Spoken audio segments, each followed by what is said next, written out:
aka na-achị Anambra steeti bụ ọkammụta Chukwuma Soludo ekwupụtago na ọchịchị ya gafụ amapụtasị amụma maka ịbasawanye ọtụtụ okporo ụzọ enwegasịrị na steeti a ma ndị nke gọọmenti steeti a nwe nakwa ndị nke gọọmenti etiti nwegasị. Aka na-achị steeti a bụ onye kwupụtara nke a na agụlụ okpuru ọchị ime obodo Anọcha n'oge ọ na-agbape ya bụ ogige Solution Arena bụ ogige ebe a ga na-ere mkpụrụ osisi nakwa akwụkwọ nri dị iche iche ka ejike abana kọtọpụrụ gị akụkọ a.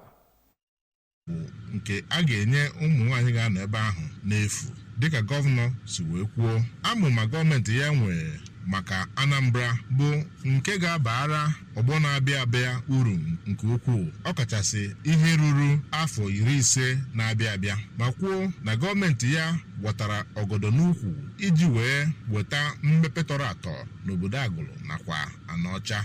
Gọvanọ Soludo gara n'iru kwuo na ya bụ Solution Arena arụrụ bụ otu amụma gọọmenti ya nwee iji wee gbanwee mpaghara ahụ, ma kwuo na Chukwu kere Agụlụ ma nye ha mmiri nke a na-akpọ Agụlụ Lake, bụ nke gọọmenti ya na-etinye anya jiri nwayọọ nwayọọ na-arụ ọrụ na ya iji wee dozie ya ka ọ bụrụ ebe nlele dị iche. Meyọ Anọcha Maazị Romanus Ibekwe kọwara gọvanọ Soludo dịka onye hụrụ obodo Anọcha n'anya nke ukwuu ma kwee ya nkwa na ndị Anọcha kwụ ya n'azụ. Ejike Abana maka akụkọ ụwa ABS.